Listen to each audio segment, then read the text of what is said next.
সামাজিক ব্যবসা হিসেবে ঘূর্ণায়মান ঋণ তহবিল প্রতিষ্ঠা করে সহজ শর্তে এবং স্বল্প সুদে ঋণ প্রাপ্তিতে উদ্যোক্তাদের সহায়তা করা হবে।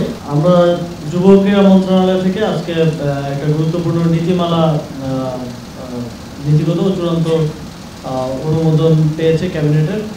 সেটা হচ্ছে জাতীয় যুব উদ্যোক্তা উন্নয়ন নীতিমালা 2025।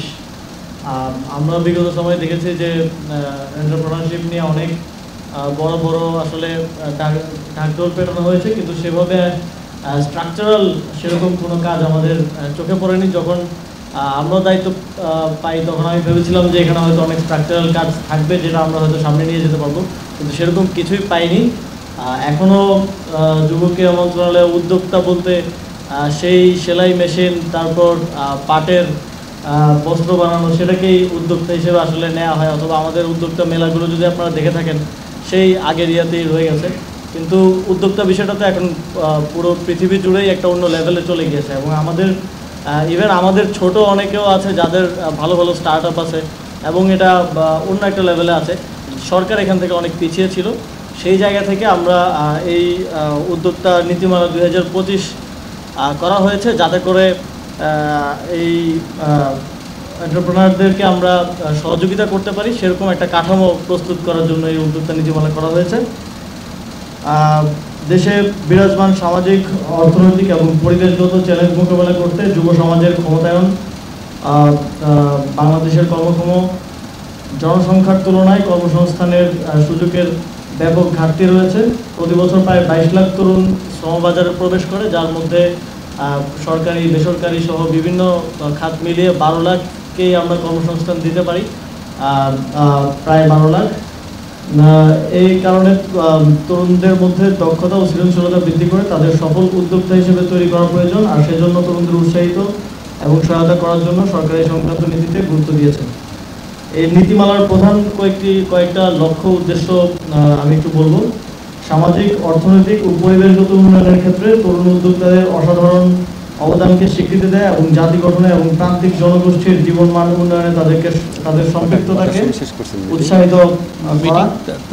যারা উদ্যোক্তা হওয়ার সুযোগ খুঁজছে বা চাকরি হয়েছে বা বর্তমানে বেকার বা বিদেশ ফেরত বেকার কিংবা ভবিষ্যৎ কর্মসংস্থান সম্পর্কে নিশ্চিত নন এমন সম্ভাবনাময় যুবদের নির্দিষ্ট সহায়তা প্রদান করা, এবং সেই সাথে বিশেষ সহায়তা সম্পন্ন ব্যক্তি, সুবিধাবঞ্চিত প্রান্তিক এবং বেকার তরুণদের আত্মকর্মসংস্থানের পথকে সহজতর করা। নারীদের মধ্যে যারা বেকার কিংবা গৃহিণী এবং তাদের মধ্যে যারা নিজস্ব উদ্যোগ শুরু করতে চাইছেন তাদেরকে সহায়তা করা। ফ্রিল্যান্সার, স্বতন্ত্র বা একক মালিকানাধীন প্রতিষ্ঠানের জন্য বিশেষ কার্যক্রম চালু করা, যাতে তারা নতুন নতুন ব্যবসা পেতে পারে, বিশেষ করে বিদেশে বসবাসরত বাংলাদেশিদের সাথে সংযোগ স্থাপন করতে পারে এবং তাদের অংশীদারিত্ব বা যৌথ উদ্যোগে ব্যবসা প্রতিষ্ঠা করতে পারে। যুব উদ্যোক্তাদের কর্মসংস্থানের ক্ষেত্র বৃদ্ধি করতে এবং বৈশ্বিক শ্রমবাজারের চাহিদার সাথে তাদের দক্ষতার সমন্বয় করতে বিশ্বব্যাপী চাহিদা রয়েছে এমন বিষয়ে প্রশিক্ষণ প্রদান করা। এই নীতিমালার অধীনে যুব ক্রীড়া মন্ত্রণালয়ের আওতায় একটি যুব উদ্যোক্তা গবেষণা ও পরিবীক্ষণ কেন্দ্র স্থাপন করা হবে। কেন্দ্রটি স্কিল ম্যাপিং করা, সারা দেশে যুব উদ্যোক্তাদের দক্ষতার ধরন চিহ্নিত করা, সব বয়সের যুব উদ্যোক্তাদের সাথে সমন্বয় করা, দেশের যুব উদ্যোক্তাদের সুবিধা, চ্যালেঞ্জ এবং বহুমুখী সমস্যা নিয়ে নিরন্তর গবেষণা পরিচালনা করা এবং গবেষণা প্রতিবেদন ও প্রকাশনা তৈরি করা, যুব উদ্যোক্তাদের কার্যক্রম নিয়মিত পরিবীক্ষণ করা এবং যুব উদ্যোক্তাদের কাজের অর্থনৈতিক ও সামাজিক প্রভাব পরিমাপ করা, যেমন সৃষ্ট কর্মসংস্থানের সংখ্যা, মোট আয়ের পরিমাণ কি, এগুলো নির্ধারণ সহ বিভিন্ন কাজ করবে। যুব ক্রীড়া মন্ত্রণালয়ের দিক নির্দেশনায় যুব উন্নয়ন অধিদপ্তরের মাঠ প্রশাসনের সঙ্গে সমন্বয় করে উপজেলা ও জেলা পর্যায়ে বার্ষিক উদ্যোক্তা মেলা আয়োজন করা হবে। উদ্যোক্তাদের পুঁজি সরবরাহের জন্য এই নীতিমালার অধীনে কয়েকটি ব্যবস্থা নেওয়ার কথা বলা হয়েছে, যেমন যুব উন্নয়ন অধিদপ্তর থেকে স্বতন্ত্র সামাজিক ব্যবসা হিসেবে ঘূর্ণায়মান ঋণ তহবিল প্রতিষ্ঠা করে সহজ শর্তে এবং স্বল্প সুদে ঋণ প্রাপ্তিতে উদ্যোক্তাদের সহায়তা করা হবে। বিভিন্ন বাণিজ্যিক ব্যাংক, বিশেষায়িত ব্যাংক এবং আর্থিক প্রতিষ্ঠান, ট্রাস্ট ফান্ড ইত্যাদির মাধ্যমে উদ্যোক্তাদের 10 লাখ টাকা পর্যন্ত ঋণ সহায়তা দেওয়া হবে। উদ্যোক্তাদের ঋণ সহায়তার জন্য বিভিন্ন সরকারি ও বেসরকারি ব্যাংক ও আর্থিক প্রতিষ্ঠানের সাথে সমঝোতা স্মারক স্বাক্ষর করা হবে।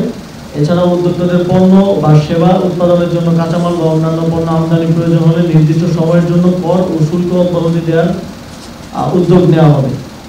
উদ্যোক্তাদের জন্য প্রশিক্ষণ এবং বুট ক্যাম্পের ব্যবস্থা করা হবে। তহবিল সংগ্রহ, বিপণন এবং ব্র্যান্ডিং, জনসংযোগ, ব্যবসায়িক আইন, অর্থ ও হিসাবরক্ষণ বিষয়ে প্রশিক্ষণ দেওয়া হবে। সরকারি ও বেসরকারি বিশ্ববিদ্যালয়, কারিগরি ও বৃত্তিমূলক শিক্ষা প্রতিষ্ঠান এবং বিদ্যমান গবেষণা কার্যক্রমের পাঠ্যসূচিতে উদ্যোক্তা উন্নয়নকে অন্তর্ভুক্ত করার পদক্ষেপ নেওয়া হবে।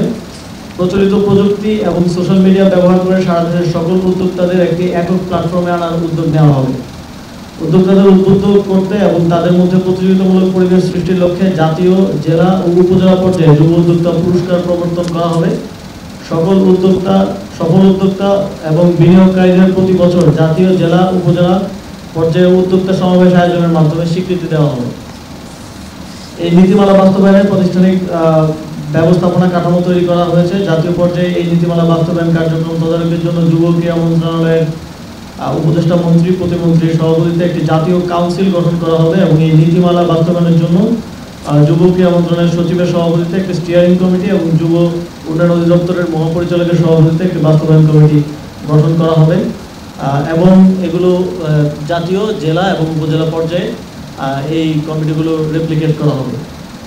যুব উন্নয়ন অধিদপ্তরের স্থানীয় কার্যালয়গুলো যুব উদ্যোক্তাদের উদ্যোগ বাস্তবায়নের বিষয়টি নিয়মিত তদারকি করবে এবং উদ্যোগ বাস্তবায়নের প্রয়োজনীয় পরামর্শ গ্রহণ করবে এবং এই উদ্দেশ্যে একটি রিপোর্টিং সিস্টেম স্থাপন করা হবে। যুব উন্নয়ন অধিদপ্তর সরাসরি এই নীতিমালা বাস্তবায়ন করবে এবং বিস্তারিত স্বল্প, মধ্যম ও দীর্ঘমেয়াদী সময় ধরে পরিকল্পনা প্রণয়ন করবে। এই নীতিমালা বাস্তবায়নের জন্য যুব উন্নয়ন অধিদপ্তরকে প্রয়োজনীয় দিক নির্দেশনা দেওয়া হবে এবং পরিকল্পনা বাস্তবায়নের অগ্রগতি নিয়মিত পর্যবেক্ষণ করা হবে। এই আমরা আশা করছি এই নীতিমালা এবং এর যে প্রস্তাবনাগুলো এখানে এসেছে সেগুলো বাস্তবায়নের মাধ্যমে বাংলাদেশে আমরা যেই নতুন নতুন উদ্যোক্তা অনেক আইডিয়া নিয়ে আমাদের তরুণ প্রজন্ম আসছে, তাদের এই আইডিয়াগুলোকে বাস্তবায়নে এবং সফল ব্যবসায় রূপান্তরিত করা, সফল স্টার্ট আপে রূপান্তরিত করতে সরকারের পক্ষ থেকে আরও অধিকতর সহযোগিতা আমরা করতে পারবো এবং আমরা যদি এটার সুষ্ঠু বাস্তবায়ন নিশ্চিত করতে পারি, আশা করি আমাদের এখানে একটা স্টার্ট আপ বুম হবে। পুরো পৃথিবীতে যেটা এখন চলছে, আমাদের এখানকার তরুণরাও সেখানে অংশগ্রহণ করতে পারবে।